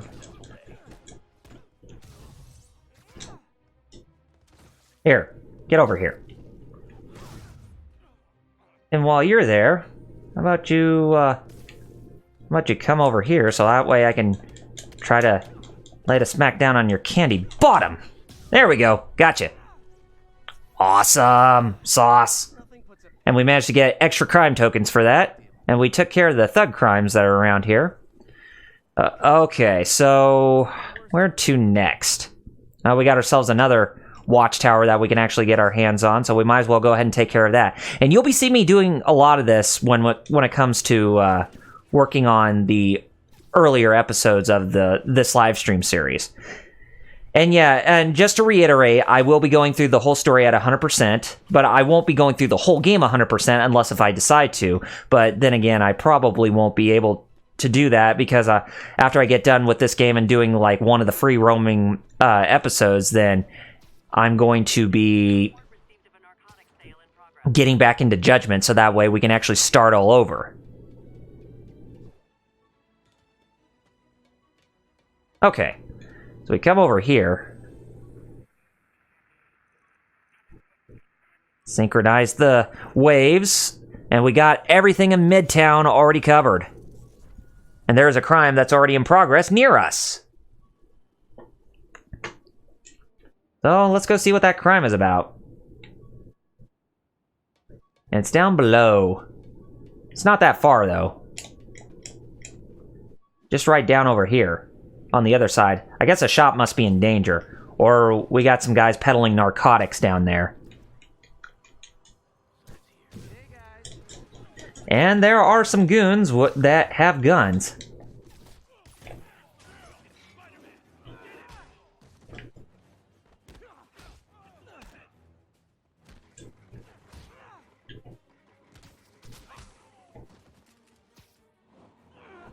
Okay, that's 2.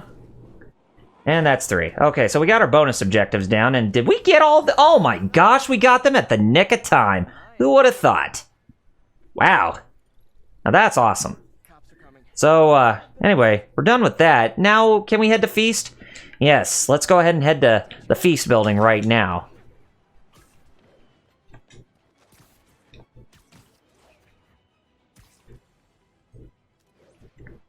And hello there, once again, Lanky Tomato. Welcome back.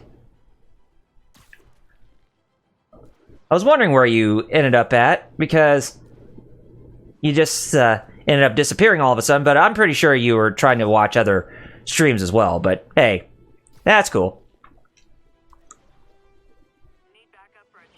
Thanks for coming back, though. Actually, now that I think about it, let's go ahead and, okay, we need more backpack tokens to unlock this. Basically, this is the original suit that we used right at the beginning of this live stream, and we have some of the other suits too, like we have the classic Spider-Man outfit from the Sam Raimi cartoon, or Sam Raimi movies, and we also have this from Spider-Man Far From Home, which I actually think is pretty awesome. But let's see if we can actually get a couple more backpack tokens while we're at it, because I really want to get that classic suit because it does have that ability called Web Blossom. And that Web Blossom is actually pretty useful for when you're fighting against enemies and you get surrounded by them. So let me go ahead and mark this on my map so I can figure out where it is I actually need to grab it. So it's not that far from here. It's just right... Oh, it's right here. Just below me. Apartment application. And what does the apartment application? MJ and I applied for this lease and I thought we'd move in together. Instead, we broke up, and I could be pretty obvious at times, and that's the thing where Spider-Man, or where Peter Parker is having a really tough time with trying to maintain within his apartment because of how his landlord likes to be a complete moron and be a complete jerk, if that makes any sense.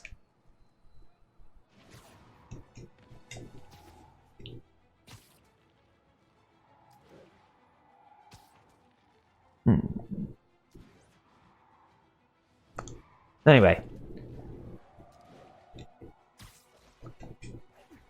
Okay, so it's at the top of this church building here, or this clock tower. Yeah, it's just right up here. And kind of just stay amongst the top parts here, and here we go. Failed prototype? What's this? Tried mixing up a prototype web fluid at OpsCorp while Harry had an internship there. Oh, okay. Didn't work. The place was always been bad. That place has always been bad luck for me. Interesting. Okay, let's go ahead and get that suit upgraded. And we can just hold this and voila, we actually got ourselves access to a new suit. And the Web Blossom ability, oh man, that is very, very, very useful, because the Web Blossom ability, that is actually going to make it to where we can actually, you know, web up enemies pretty fast. Some of them will probably get stuck on walls or not, but it is pretty good to have. And we can try to use some of the suit mods too if we want, but the thing is, we don't have that many suit mods on us.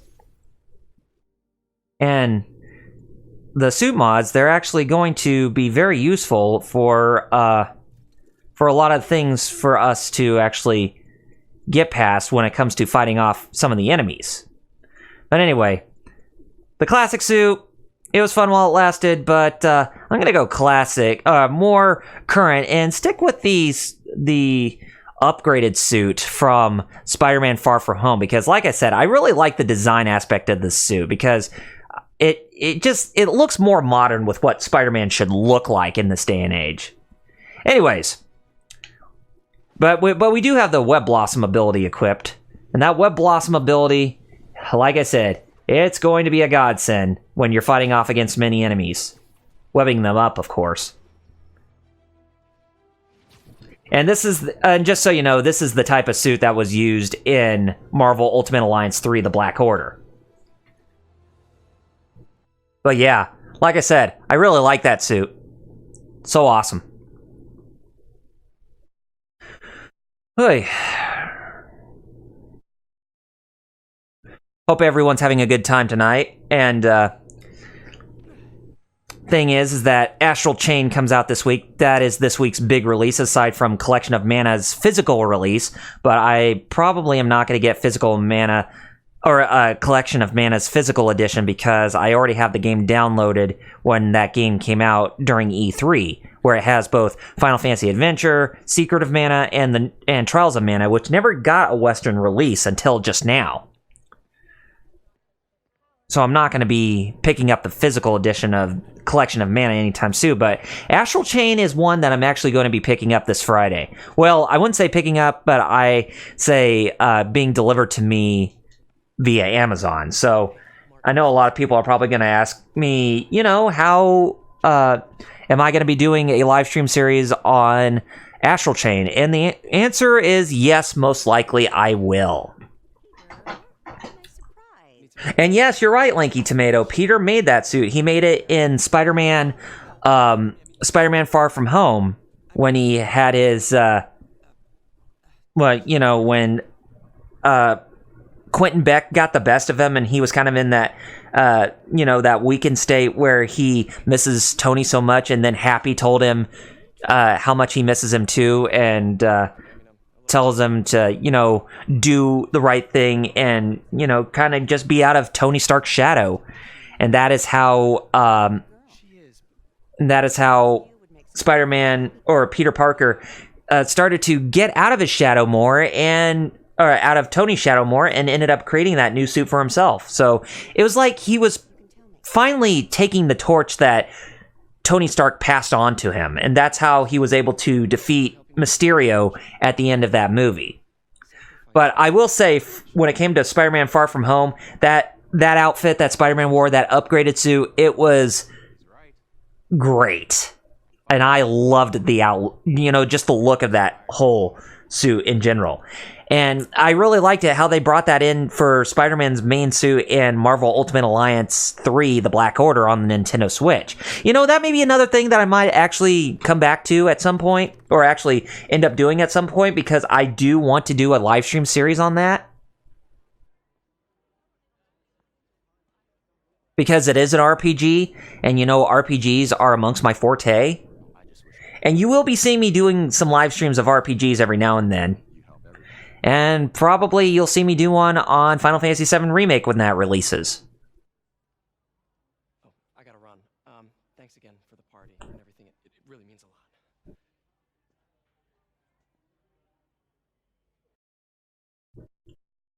And it looks like it's going to be evening time because Yuri Watanabe is telling us that there's probably going to be something new for us to take on, and most likely she's going to be right. It's either going to be nighttime. No, it's nighttime. So, yeah, I wonder who's going to be the lucky victim who we're going to have to deal with. And something tells me this is probably going to be the part where we're going to see MJ. We'll probably get a glimpse of MJ in this episode right before we end it off. And Mary Jane Watson is voiced by Laura Bailey in this game. And for those of you who don't know Laura Bailey, she's a very prominent voice actress in today's industry, whether it comes to video games, Western animation, some animes, and, you know, just some other cool things. If you want, and she was originally the voice of Chun-Li before Ashley Birch took over that role in Marvel vs. Capcom Infinite, which, honestly, I'm not going to talk about because that game ended up being a piece of crap overall. I mean, there were some good things to it, but it's just like, ugh. Anyway, get that backpack token while we're close. We're close by. We might as well grab it.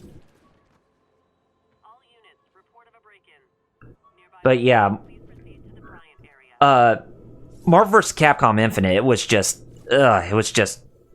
bad. But I did adapt the tech into my web track, which really come in handy. Spider Tracer from the backpack. So we got another one of the backpack tokens. Like I said, we'll need to collect as many backpack tokens that we want if we're going to want to upgrade the suits. And, you know, while we're wasting time, I'm going to say that we'll save meeting MJ in the next episode, and we'll just do a little bit of side questing. I mean, we made some pretty good progress for tonight's episode, despite some technical difficulties coming from my end, and not even realizing that I needed the webcam on if I wanted to actually talk to each and every one of you. But Lanky Tomato, I just want to say thank you for jumping in on the live stream. That was really awesome that you got to watch some of this game being played by me. And, you know, I think it's actually fun when people like me, or when I see other people who do live streams of other games aside from the most popular stuff, whether they be Call of Duty or Fortnite or Overwatch or any of the other popular games, because honestly, I do feel that those who are looking for those for the more popular games, it's just, I don't know, it's just, I kind of find that to be just very, I wouldn't say discriminatory, but just very unfair, if that makes any sense.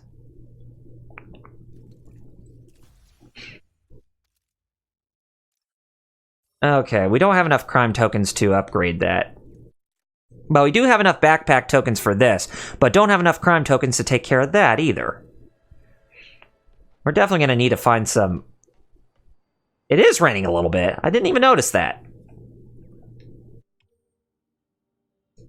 Now, also, after I get done with the main story, a lot of people are also going to ask me, am I going to do the downloadable missions or the downloadable story-based episodes?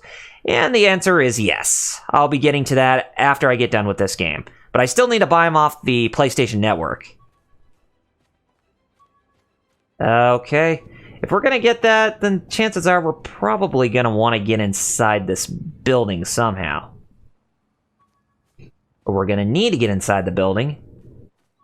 And by getting inside, I think we're going to have to go down below. Yes.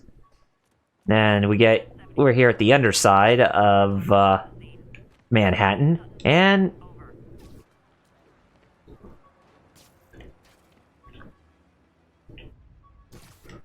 grab this. Yep, hiding just underneath that. And the snow globe. Almost forgot I bought the snow globe for Aunt May. Aww. And too bad you can't even shake it or anything like that because, well, it's just for decoration.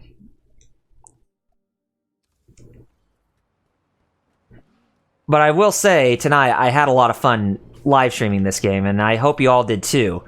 Because there's got to be more exposure for games like this instead of, you know, the more popular stuff. I mean, I know a lot of people like to play the more competitive multiplayer stuff and they want to live stream themselves doing that, but at the same time, I'm like, I kind of find that unfair, as I want there to be more variety for people who want to do the types of things that they want to do.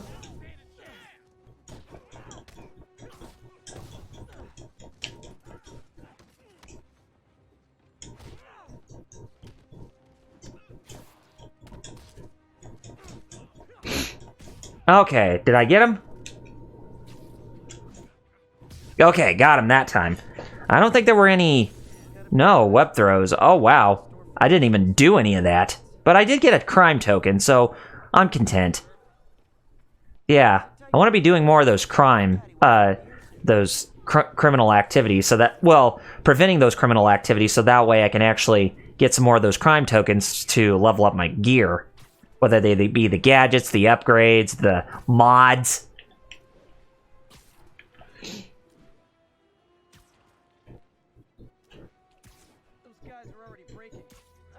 Oh, nice takedown. What are... Oh, okay.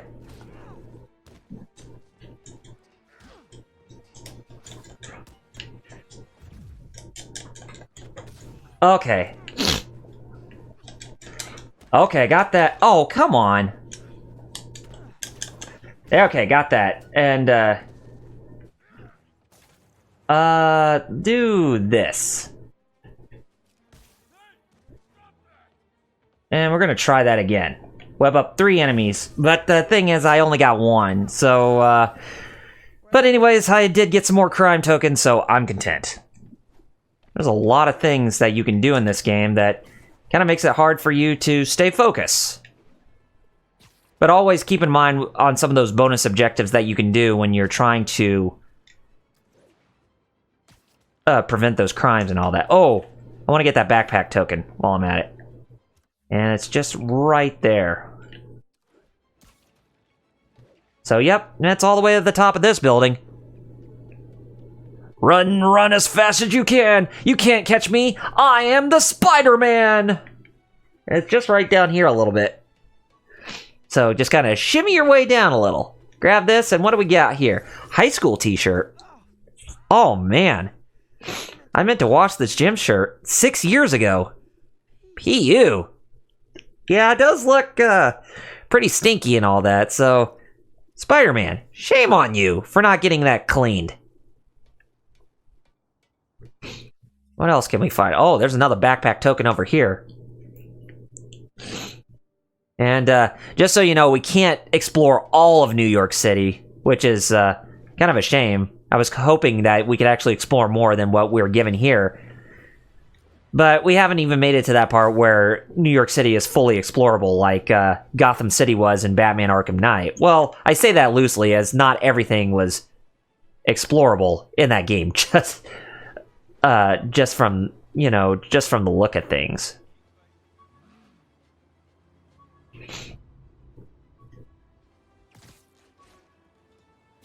Grab that. Ticket stub. What do we got here? The last ball game Uncle Ben ever took me to. Oh, man. It really is sad that we have to talk about Uncle Ben whenever, he comes up.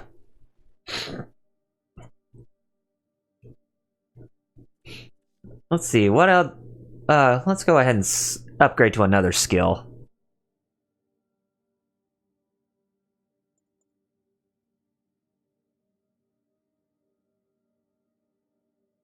Oh, cool. Do I want that or... perfect hit. I'll go ahead and do perfect hit right here. Okay. Let's, get back on track here.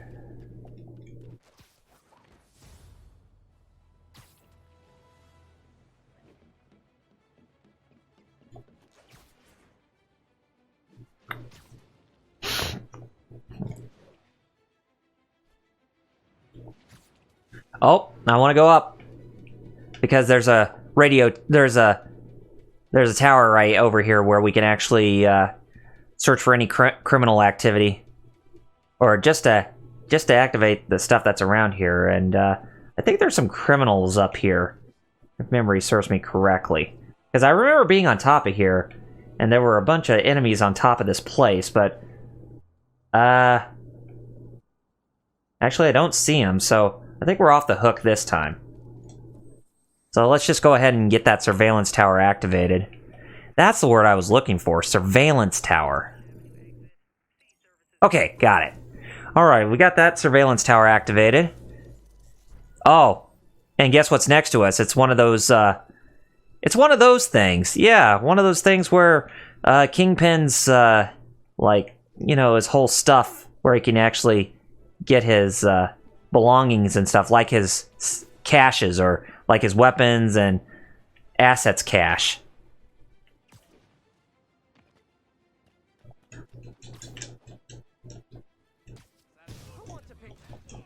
Fight some more petty criminals.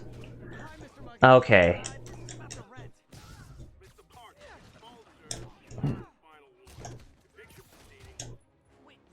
Okay, we got the bonus objectives done.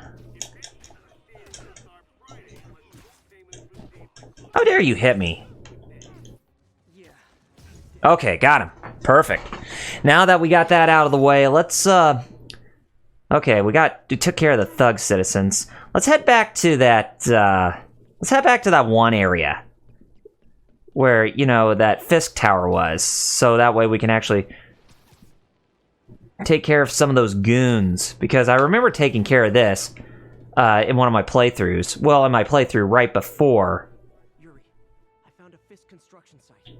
Lots of busy worker bees up to no good. Right before doing this. If someone calls in a disturbance, I can send calls. Yeah, so we're gonna want to be very, very careful. Make sure that none of the thugs are actually seeing us. We can actually do perch takedowns if we want to. Make sure that we're not attracting the crowd. And I like it how when we do the perch takedowns, like the mob doesn't actually try to get the rundown on us. Okay. Go ahead and take care of this other one and perch him up here. If we do this, then we should be able to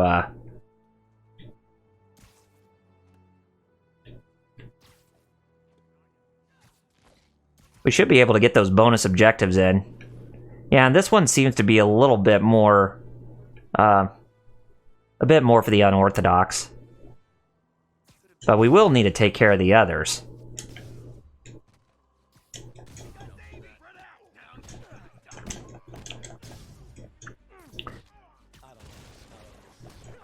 You can even knock enemies off the building too. But wouldn't that make Spider-Man a killer if he knocked enemies off the building? Just doing that?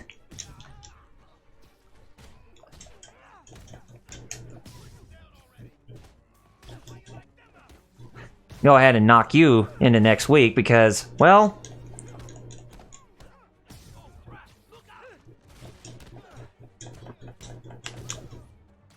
Because these guys... Oh, come on, I dodged that. How... There we go.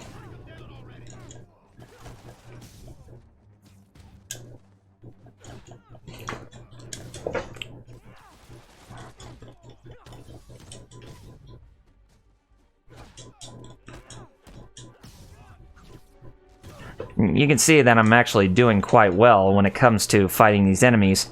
When my concentration is up, but I would say my commentary for when fighting these guys have been pretty good too. Just checked. There's been a rash of counterfeit bills in that neighborhood. Oh, bad. I hate that. I hate that when it messes with my vision whenever I... Oh. Dang it.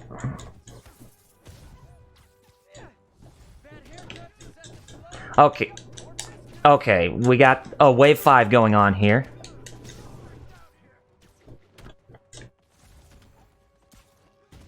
Hang tight. I like that. Oh, good thing I dodged. Okay. Go ahead and do that instant attack move. Hey, how dare you?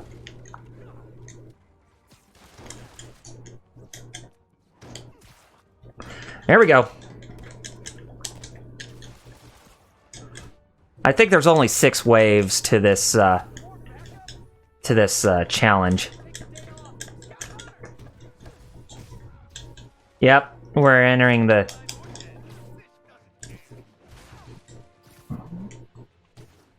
We're entering the final challenge. So, here we go. Hey! I don't like that. Stupid criminals. There we go.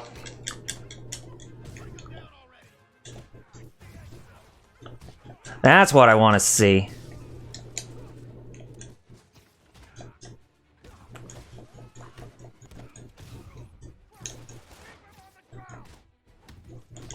Do I not have the thing equipped? I could have swore I had that thing equipped. Oh yeah, I do have the Web Blossom. Okay, never mind, we got him. So that took care of all of them right there. And holy crap, that was a lot to take in. So yeah, we got that Fisk hideout taken care of. And we managed to get ourselves a couple more base tokens after we completed the bonus objectives. So yeah, looks like we did ourselves some pretty good justice on my part, or on our part, if I were to say that. Anyways, everybody's taken care of, and it looks like New York City is probably one step closer to obtaining some peace of mind for this time. And I would be playing some more tonight if I want to, but since we have made a lot of progress tonight, and since I've decided for us to save our visit to Mary Jane in the next episode, which will be on Thursday, I've decided to myself, let's go ahead and end off tonight's stream in style. And here I go trying to adjust myself because, well, I'm at the end of the stream. I might as well go ahead and make a good impression of myself. But anyway, guys, I hope you liked tonight's live stream, and if you like what you saw, then be sure to hit that follow button right below the video player of where you're viewing this live stream, so that way you can follow me and stay up to date on the live streams whenever I go live, and all that other good stuff. And we will be resuming back where we left off on Thursday, and we will be meeting Mary Jane Watson, and we will be continuing forward. And I will be playing more on my other save file, so that way I can actually get a good glimpse on some of the other stuff that I'm actually going through, so that way I'll know what to do whenever we get on with those areas. But anyways, you can follow me on youtube.com/RRPG Reviews. That's my my YouTube page where I do most of my created content, where they are reviews, retrospectives, and all that other good stuff. And you can also subscribe to me on there as well. And you can also follow me through social media at facebook.com/RRPG Reviews. That's my Facebook fan page. And you can also follow me on twitter.com/RRPG Reviews. That's my personal page on Twitter. And I'm also part of a group that is known as the Geek Fighters. And you can find us at twitch.tv/the Geek Fighters, where we are doing our live streams from there. But we may move over to here on Mixer at some point, but it's really hard to figure out when that's going to happen. But who knows? Maybe we'll actually be there, be here on this website at sometime in the future. And you can also follow me on youtube.com/RRPG Game Riff for Solo, which is now renamed as RRPG Livestream Archive, and that is where I archive my live streams from, say, either on Twitch or from here onto my YouTube channel, or onto that YouTube channel, and you can view that live stream to your own heart's content if you missed out on that live stream. So yeah, anyway, that's all I have to update you on that. I hope you all had a really fun time tonight, as much as I did, and I really do look forward to getting back to playing more of this game, because I actually did have a lot of fun. So until then, or until Thursday night at 10 p.m. Eastern, 7 p.m. Pacific. This is Double RPG signing off by saying Godspeed, game on gamers, piccolo poppin' bottles, y'all, and peace out!